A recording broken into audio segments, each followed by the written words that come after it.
Welcome to my YouTube channel. In this video, I'll be showing you how to install the official Windows 11 on a virtual machine. So, when Microsoft released Windows 11 to the general public, there was a problem installing Windows 11 on a different virtual machine. So, for example, I'm using a Vmware Workstation Pro. So if you try to install the official Windows 11 on the VMware Workstation Pro, you'll receive an error message that says that this operating system is not compatible with your device. And even if you try to bypass the TPM, but you still keep on receiving that error message. Why? Because it seems that Microsoft also realized that a lot of people are having issues installing Windows 11 on a virtual machine. So what Microsoft did is the following. So if you go to this website of Microsoft, you can see that they now come up with a virtual machine for Windows 11 Enterprise, and you can see that this virtual machine is going to expire on the 1st of September 2022. So you still have approximately like 1 year to actually use this virtual machine. And you can see this virtual machine, this evaluation virtual machine includes the following. So I'm going to leave this link below and this video in the description of this video, so you can actually download the VMware Hyper-V VirtualBox or Parallels virtual machine if you want. So what I did is I actually downloaded the VMware virtual machine because I'm going to be installing it on my device. So if I go to my File Explorer, let me go to File Explorer, and I go to, let me go to Pictures. Here we can see that I've already downloaded the VMware virtual machine. That's the Windows 11 virtual machine. Here it comes out with a zip file, so you need to actually unzip that file, and then you get this tree file. You can see this is actually a .vmdk, this is OVF and MF. So this tree file is actually necessary for you to be able to upload it to your virtual to your VMware Workstation and then switch on the device. So let's try to actually import it to our virtual machine. So if I go to File, I go to Open. So here you can see it's going to take you to the folder location. You can browse to that folder location, and here I have the OVF file. So I will try. So you will definitely want to open this OVF file. Just click Open.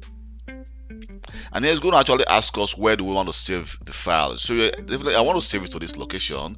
So you can change the virtual machine. Now let me just change this to the following.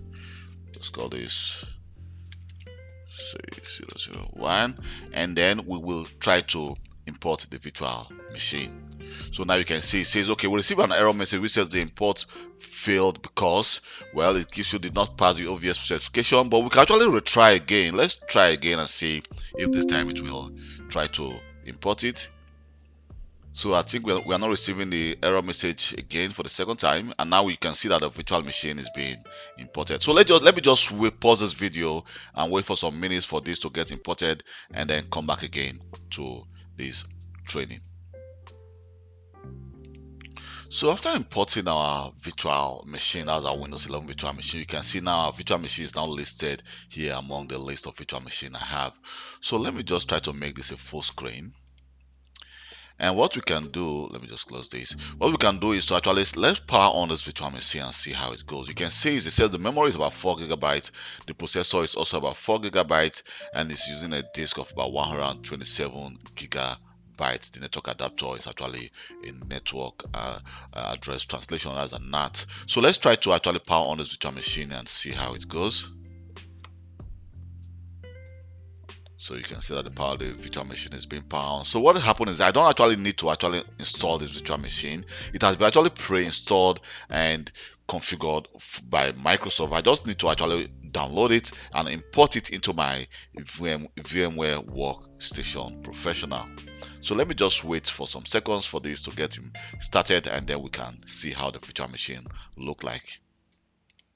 Here we go. You can see that we are being logged on to this device as a user. So what we need to do is we need to actually create a new user account with a user's password. Definitely, probably you will not need a password to log on to this device at this moment. You can see we are logged on to this device automatically without needing using a password. So here we have some, actually let me just try to see which application have been installed on this, pre-installed on this device.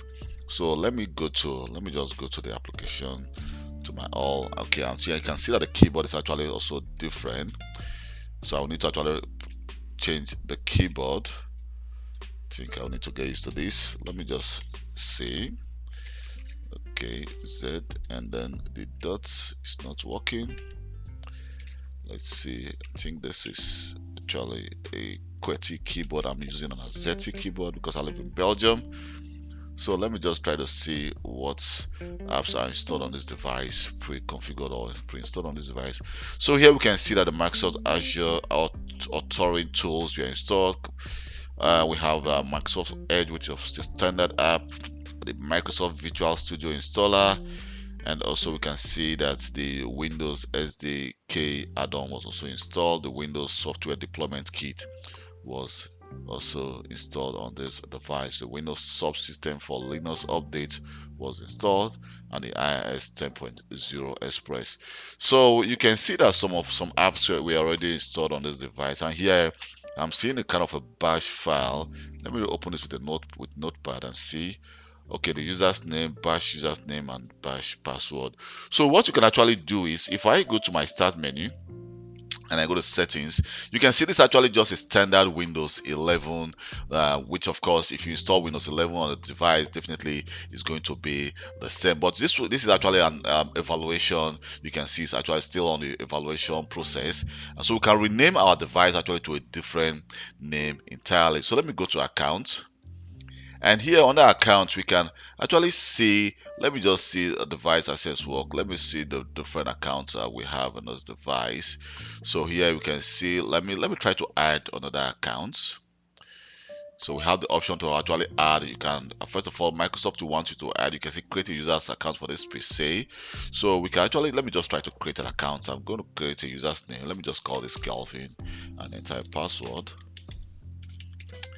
And enter the password again, and so the password hints we can decide to give. Let me see, security question. What is your first? Okay, let me just, what's the name of the city where you were born? Let me just put Amsterdam.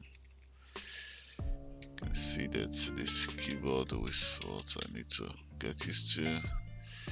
So the second one is Doug. The third one was your childhood. Cool. So let's go to next, and here you can see that a local account has just been added to my device, which is Kelvin. So I can actually sign out of this device, then sign in with using the name I just created, Kelvin. So, and also if I go to, let me go to computer management. Let me just show you a different way to create an account on this device as well. So if I go to local users and I go to users and group, and here you can see that the administrator accounts have been disabled, and we have the account Kelvin, and this is the account user. So I can decide to actually set a password for this user as well, because no password was set when we try to log on to this device. So you can see that this is actually a pre-configured virtual machine from Microsoft, which of course you can use it to actually do your training, do your session, use it as a test actually before you can do any test you want to do in this test environment, before you can actually configure or implement that process in a production or in an enterprise Windows 11 device.